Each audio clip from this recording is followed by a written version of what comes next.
Bonjour à toutes et à tous, bienvenue à vous comme chaque mercredi dans votre émission Famille au quotidien, mais plus particulièrement dans votre chronique Allô Docteur Armand. Le Docteur Armand est avec nous encore une fois aujourd'hui, fidèle au poste, pour nous parler des calculs biliaires, ce qu'on appelle la lithiase biliaire.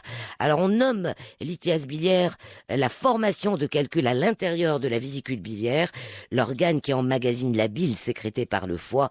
Les calculs qu'on appelle parfois des pierres ressemblent effectivement à des petits cailloux. Dans la majorité des cas, ils sont composés de cholestérol cristallisé.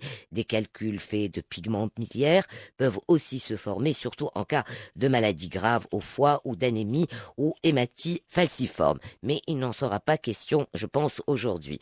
Alors la forme, la taille et le nombre des calculs, il peut y en avoir plusieurs centaines, diffèrent d'une personne à l'autre. Ils peuvent être aussi petits qu'un grain de sable ou gros même comme une balle de golf. Alors justement, on va essayer d'en savoir un petit peu plus aujourd'hui avec le docteur Armand. Bonjour docteur. Oui, bonjour Sana, bonjour chers auditeurs, vraiment encore une nouvelle fois, très heureux de nous retrouver pour cette nouvelle chronique santé Allô Docteur Armand, cette chronique santé qui parle de prévention. Et aujourd'hui, le thème que j'ai choisi, c'est vraiment les calculs biliaires. Certains parlent de lithiase biliaire, vous avez dit, Sana, et également lithiase vésiculaire, mais tout ça désigne exactement la même chose, Sana. Très bien. Bon, justement, on va essayer de comprendre un petit peu plus tout cela parce qu'on entend autour de nous beaucoup de personnes se plaindre de calculs et effectivement, on parle plus de petites pierres que de calculs, docteur Armand. Alors, qu'est-ce qu'un calcul biliaire? Ah oui, vous l'avez dit, dans toujours votre introduction, c'est souvent très bien repris. Et c'est des cailloux, c'est tout simplement des cailloux, des toutes petites pierres dont la taille peut varier. Ça peut aller d'un petit grain de sable, comme ça peut aller jusqu'à une taille beaucoup plus importante.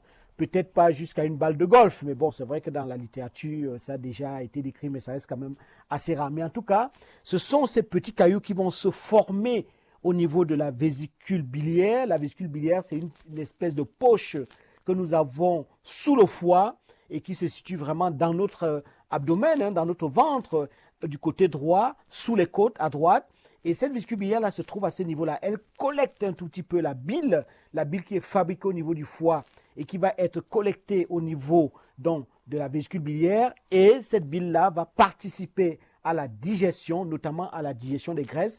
Chaque fois qu'on va manger, et si on mange une alimentation qui est riche en graisse, cette vésicule biliaire va se contracter pour déverser un tout petit peu la bile dans l'intestin pour participer à la digestion. Mais il s'avère que cette bile-là contient deux matières. Elle contient du cholestérol, elle contient aussi des pigments. Vous savez, quand vous regardez la bile, vous voyez que la bile a cette couleur un tout petit peu verte là. Souvent, des gens disent je vomis vert. Quand ils vomissent vert comme ça, ils ont des vomissements de bile, des vomissements bilieux. Donc, parfois, dans ces deux matières-là, le cholestérol ou les pigments biliaires, le cholestérol va se cristalliser. Il y a des petits cristaux de cholestérol qui vont s'agglutiner les uns aux autres. Et ces petits cristaux de cholestérol vont former dans ces petits cailloux, ces petites pierres qu'on va appeler des calculs biliaires ou des calculs vésiculaires. Parfois, c'est plutôt les pigments de biliaire qui vont plutôt aussi un tout petit peu se cristalliser, s'agglutiner et former en association ou tout seul des calculs, des cailloux au niveau de la vésicule biliaire. Et ça donne donc ce qu'on appelle vulgairement les calculs. J'ai des calculs dans la vésicule biliaire, lithiase biliaire, lithiase vésiculaire ou tout simplement calcul biliaire sana. Voilà ce que je peux donner vraiment comme explication à cette question. Qu'est-ce que c'est exactement un calcul biliaire? Sana, voilà l'explication que je pourrais donner.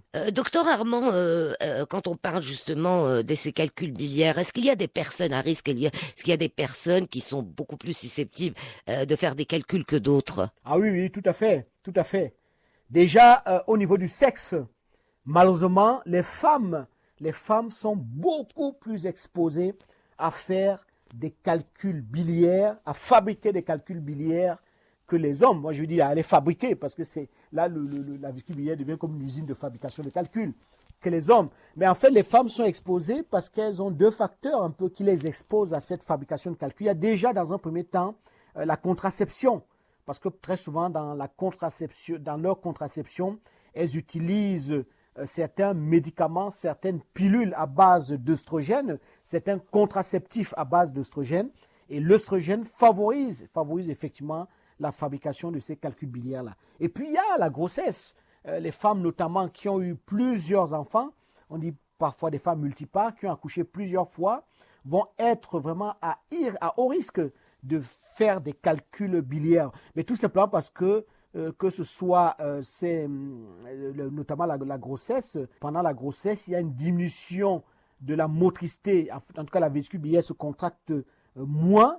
Et puis, deuxièmement aussi, pendant la grossesse, la bile s'enrichit en cholestérol. Elle s'enrichit d'autant plus en cholestérol, elle se sature d'autant plus en cholestérol qu'elle se contracte moins, donc elle se vide moins, donc elle accumule de plus en plus de cholestérol. Et les cristaux de cholestérol vont effectivement former des calculs biliaires. Donc il y a déjà le sexe qui joue beaucoup, notamment le sexe féminin, qui sera vraiment à haut risque de faire des calculs biliaires par rapport au sexe masculin. Après, il y a l'âge. Plus on augmente en âge, moins on a une vésicule biliaire qui est performante, à savoir une vésicule biliaire qui va se contracter. Donc cette diminution de la motricité de la vésicule biliaire liée à l'âge, cette diminution de la contraction de la vésicule biliaire liée à l'âge, fait qu'on a effectivement une saturation de la bile en cholestérol du fait de son accumulation. Et c'est fait qu'on voit que à peu près 80% des personnes qui ont plus de 80 ans vont vraiment faire au courant de leur vie, faire des calculs biliaires. Et on estime que dès qu'on dépasse l'âge de 65 ans, on est vraiment à risque de faire des calculs biliaires. Mais il n'y a pas que ça. Il y a aussi le surpoids, la surcharge pondérale, l'obésité. Les personnes qui sont en surpoids, les personnes qui sont en surcharge pondérale, les personnes qui sont en obésité, qui sont en excès de poids, sont à risque de faire des calculs biliaires. Ils font beaucoup plus de calculs biliaires que ceux qui ont un poids tout à fait normal. Et puis, bien évidemment, il y a certaines maladies qui exposent à des calculs biliaires, notamment le diabète. Le diabète vraiment expose énormément les personnes diabétiques, sont à risque de faire des calculs biliaires. Et puis, il y a certaines maladies inflammatoires des intestins, maladie de Crohn, peut-être vous en avez déjà entendu parler, certains auditeurs ont déjà entendu parler de maladie de Crohn, c'est une maladie tout simplement inflammatoire des intestins, donc ces personnes-là aussi sont à risque de faire des calculs. Mais il y a certains médicaments aussi qui exposent. Avant, pour traiter le cholestérol, pour faire baisser le taux de cholestérol dans le sang, on utilisait des médicaments qui s'appellent des fibrates, on l'utilise de moins en moins, bon, peut-être dans d'autres pays, peut-être qu'on les utilise encore, mais bon, on l'utilise de moins en moins et ça favorisait aussi les personnes qui prenaient ces médicaments à la base de fibrates, ça les exposait à faire des calculs biliaires. Bon, je ne peux pas énumérer tout le catalogue, mais il faut dire en résumé que les personnes qui auront un régime vraiment hypercalorique, des gros mangeurs, un régime gras, un régime pauvre en fibres, ces personnes-là sont des usines à fabrication de calculs biliaires. Très bien, docteur Armand. Alors, comment savoir qu'on est en train de faire un calcul biliaire? Quels sont les signes d'alerte, à part la douleur, je suppose? Ah oui, alors ça c'est c'est une très belle question, c'est une très très belle question parce que on pense toujours que lorsqu'on a un calcul biliaire, ça donne la douleur. Et c'est là où vraiment on se trompe. Et c'est le premier message vraiment que je voulais faire passer aux auditeurs. Dans 80% des cas, les calculs biliaires sont asymptomatiques. On va les découvrir de façon fortuite. On va les découvrir lorsqu'on est en train de passer un examen quelconque, une échographie par exemple, ou pour autre chose, ou parce qu'on est allé faire une radio du ventre pour autre chose. On est peut-être constipé et puis on va faire une radio du ventre pour confirmer un peu la constipation. On tombe sur une espèce de chapelet là, situé dans la région de la vésicule biliaire. Et c'est les calculs biliaires. Et c'est souvent le cas, c'est-à-dire qu'une découverte totalement asymptomatique, et c'est souvent dans 80% des cas. Il reste à peu près 20% des cas où on va donc avoir des calculs biliaires qui seront symptomatiques. Et le principal symptôme de la vésicule biliaire, le principal signe d'alerte qu'on a un calcul biliaire, c'est vraiment la crise de colique hépatique. Il n'y a pas autre chose. C'est la crise de colique hépatique. C'est la crise de colique hépatique et l'apparition d'une violente douleur abdominale. Et cette douleur-là de l'abdomen, cette douleur du ventre a une caractéristique bien précise.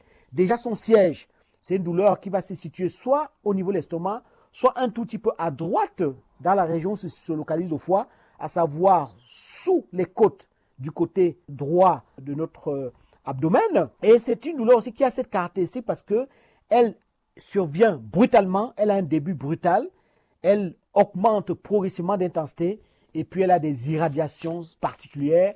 Elle va remonter, d'ailleurs les gens le disent, docteur, j'ai ressenti brutalement une douleur dans le ventre. C'est une douleur qui m'est remontée au niveau de l'épaule et qui m'a transpercé le dos. Donc c'est une douleur qui irradie dans le dos et on parle d'irradiation en bretelles et qui remonte au niveau des épaules. C'est vraiment très caractéristique. Lorsqu'on a une douleur comme ça qui se vient, il ne faut pas croire que c'est l'appendicite, il ne faut pas croire que c'est, je ne sais pas, une colique néphrétique. Non, c'est une colique hépatique. Parce que les autres douleurs ont vraiment des caractéristiques totalement différentes de celles-là. Après, ces douleurs-là peuvent s'accompagner de nausées et éventuellement de vomissements, mais ce n'est pas toujours le cas. Les nausées et les vomissements ne sont pas toujours constants, mais ça peut arriver. L'autre message qui est très fort, Sana, que je veux vraiment passer aux auditeurs, c'est une douleur qui ne s'accompagne pas de fièvre. Il n'y a pas de fièvre dans cette douleur. Dans la crise de colique hépatique, il n'y a pas de fièvre. Lorsque une fièvre apparaît, lorsqu'on a cette douleur qui apparaît et qu'elle est associée à une fièvre, on n'est plus dans les signes d'alerte, on est dans les signes d'alerte de gravité d'une complication de lithiase vésiculaire. À savoir qu'on est peut-être en présence d'une cholécystite aiguë. Une cholécystite aiguë, c'est tout simplement l'inflammation de la vésicule biliaire, à savoir que le calcul a bougé, le calcul a migré, il allait obstruer le canal qui permet de vider cette vésicule biliaire de sa bile lorsqu'elle se contracte. Et cette obstruction a été très très prolongée et il y a une inflammation qui s'est produite et une infection qui s'est produite. Ça, c'est la cholécystite aiguë. Mais ça peut aussi être une angiocolite, à savoir que le calcul a migré, il a progressé, et il allait obstruer la voie biliaire principale qui s'appelle le cholédoque. Et là, ça donne ce qu'on appelle une angiocolite. Et très souvent, cette douleur va s'associer à la jaunisse. On va être un peu jaune. Quand on est jaune, on est vraiment dans les signes de complications. C'est vraiment des signes d'alerte de complications, de gravité. Il faut vraiment aller à l'hôpital assez rapidement, très vite, parce qu'il faut bénéficier d'un traitement antibiotique assez rapidement. Sinon, on peut se retrouver dans des situations d'infection assez compliquées. Puis, il y a aussi la pancréatite. Le calcul peut toujours progresser, il progresse, et il va vraiment à l'abouchement où vraiment la voie biliaire principale, le cholédoque, va croiser un tout petit peu le canal aussi qui draine un tout petit peu le pancréas. Ils vont se retrouver un peu dans ce carrefour-là et obstruer non seulement l'évacuation de la bile, mais obstruer aussi l'évacuation du pancréas. Ça va donner donc une pancréatite aiguë qui est très douloureuse. Et bon, on fait le diagnostic lorsque vous consultez le médecin, il vous fait une prise de sang et on se rend compte qu'il y a des enzymes du pancréas qui sont très élevées dans le sang et on fait le diagnostic. Mais en tout cas, le message que j'ai voulu faire passer, c'est que dans la majorité des cas, c'est asymptomatique, mais il y a des cas, notamment 15% des cas où c'est symptomatique mais sans gravité. On sait savoir qu'on a une crise de colique hépatique qui apparaît, mais il n'y a pas de gravité. Dans 5% des cas, on va avoir une crise de colique hépatique qui va apparaître, mais avec une gravité, avec de la fièvre. Et la fièvre signe la survenue d'une complication et il faut rapidement se rendre dans une formation hospitalière pour être pris en charge parce qu'on peut se retrouver dans une situation vraiment très, très dramatique, très, très grave si on ne fait pas attention. Ça, c'est un message très important que je voulais faire passer. D'ailleurs, quand j'ai fait le choix du thème de